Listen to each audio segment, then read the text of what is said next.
Hello students, आज इस video में हम बता रहे हैं class 10 chapter 5 is arithmetic progression.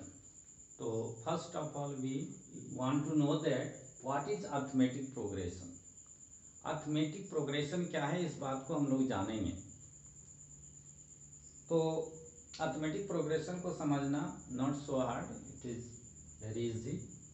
तो अरिथमेटिक प्रोग्रेशन को हम शॉर्ट में एपी भी बोलते हैं। एपी शॉर्ट में एपी भी बोलते हैं। तो एपी क्या है? तो एपी सीक्वेंसेस ऑफ नंबर्स का सीक्वेंसेस क्या है, यानी कि हम लिख सकते हैं it is the sequences of numbers in which और सच दैट आप लिख सकते हैं in which common difference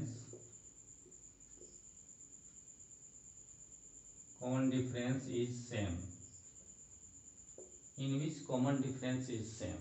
definition से जिसको समझ में नहीं आ रहा है, अभी हम एग्जाम्पल नेक्स्ट ले रहे हैं, उससे समझ में आ जाएगा।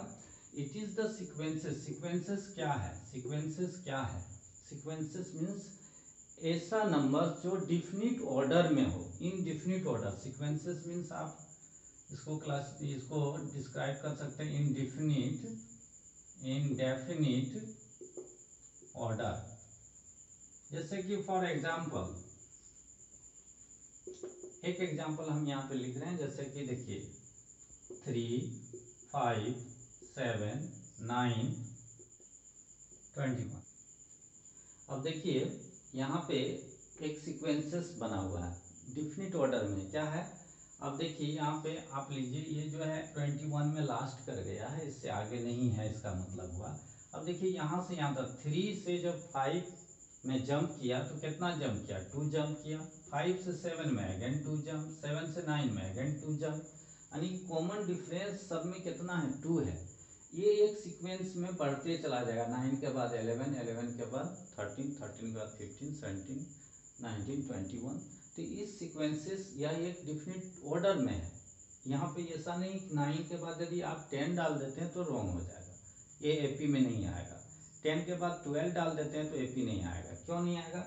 इसमें हम कॉमन डिफरेंस देखेंगे। जिस रेंज से ये जंप कर रहा है, जिस रेंज से ये इंक्रीज कर रहा है, उसका ऑर्डर सेम रहना चाहिए। तो यह एक एपी हो गया। दूसरा एग्जांपल लेते हैं 100, 70, 40 एंड डॉट डॉट डॉट। अब देखिए 100 से 70, 70 से 40। अब देखिए 100 से 70 में जब गए तो कितना माइनस हुआ? तो 30 माइनस हो गया। फिर 70 से 40 में गया तो कितना माइनस हुआ? 30 माइनस हुआ। यानी कि कॉमन डिफरेंस यदि हम निकालेंगे सब में -30 होगा। यह भी एक एपी है, क्योंकि इसका जो कॉमन डिफरेंस है सेम है और ये एक सीक्वेंस में है। क्योंकि नेक्स्ट जो होगा 40 के बाद क्या हो जाएगा? -30 यदि करते हैं तो 10 आएगा। 10 के बाद ये डॉट डॉट है, इसका मतलब ये कंटिन्यूअस चलते रहेगा। एक और एग्जांपल लेते हैं हम। मान लीजिए -1 में और -3 करते हैं तो -4, -4 में और -3 करते हैं तो -7, ये डॉट डॉट चलते रहेगा। अब देखिए यहाँ पर कॉमन डिफरेंस जब हम लेंगे तो यहाँ से यहाँ जो जंप किया तो क्या जंप किया? -1 से -4 आए तो हम क्या किए? -3 किए। फिर यहाँ से यहाँ किए तो -3 किए, यानी कि कॉमन डिफरेंस सब में सेम आ रहा है। तो इस तरह के बहुत सारे एग्जाम्पल आप ले सकते हैं और उसको एपी है या एपी नहीं है। अब जैसे एक और एग्जाम्पल लेते हैं जो एपी नहीं है। देखिए 3, 5, 9, 10। अब देखिए कॉमन डिफरेंस कैसे है? देखिए 3 से 5 में कितना जंप किया? 2 जंप कर रहा है। 5 से 9 में 4 जंप कर रहा है। 9 से 10 में 1 जंप कर रहा है। तो क्या ये सीक्वेंसेस में है?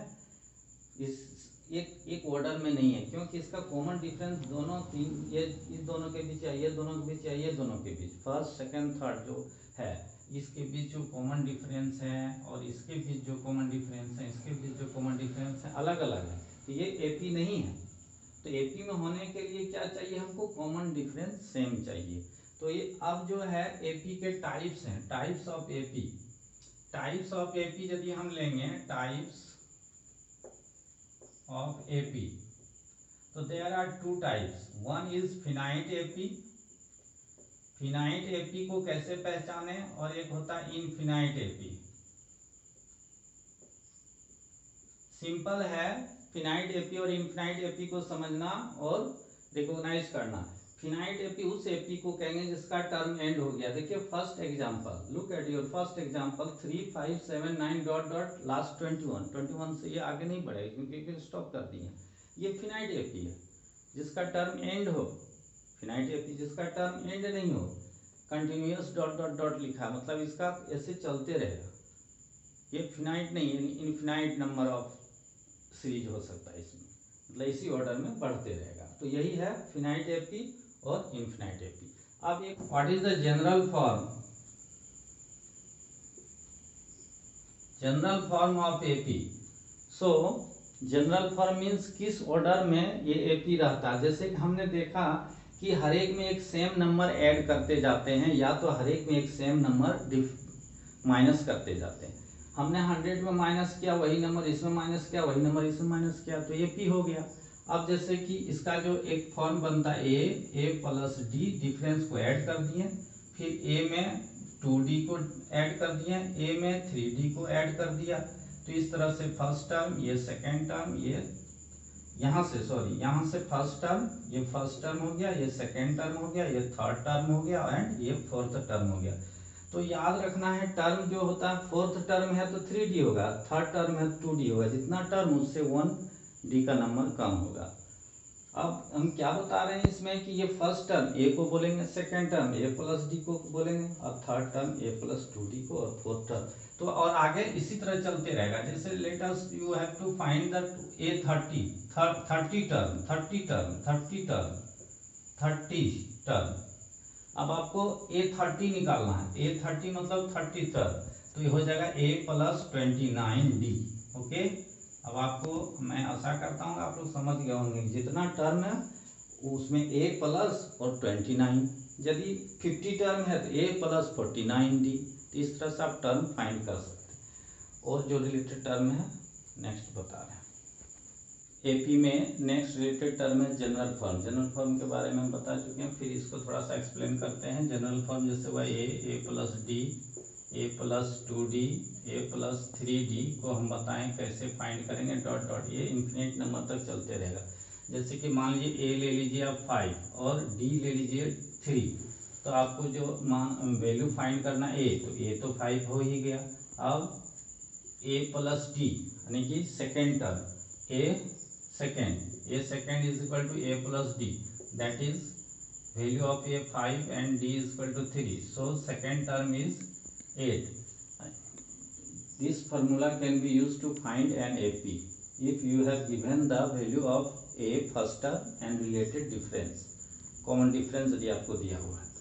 तो अब देखिए a हो गया, सेकेंड हो गया, a थर्ड बराबर हम फार्मूला बताएं आपको, यही सीक्वेंसेस लेना। a सेकेंड डी, a का वैल्यू 5 एंड 2d का value 3, that gives answer 3 to 6 11, and a fourth is equal to a plus 3d।